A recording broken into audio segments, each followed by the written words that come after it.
गाईस, तर कसं वाटतं तुम्हाला टॉप? मला तर म्हणजे तुम्हाला नक्की आवडला असेल.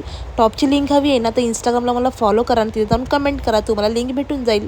तर झालं असं, आज सकाळीच ना भाजी घेऊन आली होती मार्केटमधून. तर ही आहे कंटोलेची भाजी. तुम्ही बघताय, कोणाकोणाला माहिती आहे ही भाजी त्यांनी मला नक्की कमेंटमध्ये सांगा. तर हिला स्वच्छ धुवून घ्यायची, त्याच्यानंतर चिरून मस्तपैकी आपल्या नॉर्मली भाजीसारखी हिला, कारल्याच्या भाजीसारखी हिला बनवायची. दुपारचं जेवण वगैरे झालं, त्यानंतरला संध्याकाळी मॅडमला फिरायला घेऊन निघाली घरातून बाहेर. आणि मग बघते तर काही मॉलमध्ये ही सारी गर्दी. तुम्हाला तर माहिती आहे सॅटर्डे संडे मॉलमध्ये भरपूर गर्दी असते, पण हरकत नाही, आमच्या मॅडमला न्यायचं होतं फिरायला म्हणून घेऊन आली. तुम्हाला माहिती आहे सासऱ्यांचं असं झाल्याच्या नंतरला मी आत्ता मॉलमध्ये आले, ते पण रिथवीला फिरायला घेऊन. आणि खूप छान वाटलं एवढ्या दिवसानंतर, म्हणजे महिन्यानंतरच आलो आम्ही. मग रिथवीने खूप सारे गेम्स वगैरे खेळली, कारण की तिच्या पप्पानी ना तिचं कार्डचं रिचार्ज करून ठेवलं होतं. मग तिने पाहिजे तेवढे ती गेम खेळून घेतली, मस्त फिरली. आणि मला माहिती आहे तुम्हाला आपले मिनी ब्लॉग पण खूप सारे आवडतात आणि मोठे ब्लॉगसुद्धा आवडतात.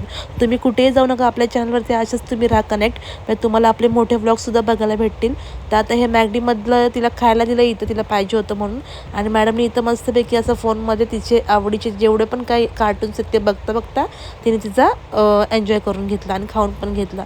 आणि मग त्यानंतरला घरी जायची वेळ झाली, कारण की एवढा वेळ तर आम्ही मॉलमध्ये नाही फिरू शकत होतो ना.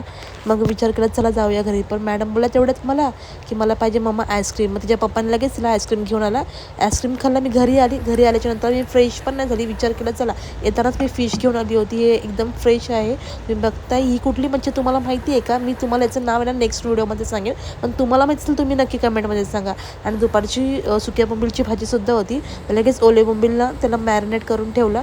तोपर्यंत इथं कपड्याची मशीन लावली आणि मस्त कपडे तर होत राहतील माझे, तोपर्यंत आता जेवण बनवूनच घेते. दुपारी मी डाळ भातसुद्धा बनवलं होतं. आणि हे कोणाला माहिती आहे ह्याला काय बोलतात ते मला सांगा का? आणि हे पण लय भारी लागतं खायला, पण मी आता नाही खाणार, हे मी नंतर खाणार आहे, पण तुम्हाला पण दाखवून ठेवते ना. तर चला आता मी काय करते, रव्यामध्ये आहे ना मी मसाला आणि मीठ टाकले आणि तव्यावरती तेल टाकून ठेवलं. तर याच्यामध्ये रिथवीसाठी जी मच्छी घेतली होती ना, ती मच्छी इथं फ्राय करते. ती एकदम बोनलेस असते, ह्याच्यामध्ये काटा नसतो, म्हणजे तुम्ही छोट्या मुलांना आरामात ही मच्छी तुम्ही खायला देऊ शकता. आता मी इथं बोंबीलसुद्धा रवा फ्राय करून घेते. आणि तव्यावरती मी सगळे बोंबील टाकून घेतले आणि बाकीची कामं वगैरे माझी मी आवरून घेते इथे. आणि नॉनस्टिकच्या पॅनमध्ये बोंबील पटापट होतात, जे ह्या तव्यामध्ये माझे चिटकले होते बिकॉज त्याला मी तांदळाचं पीठ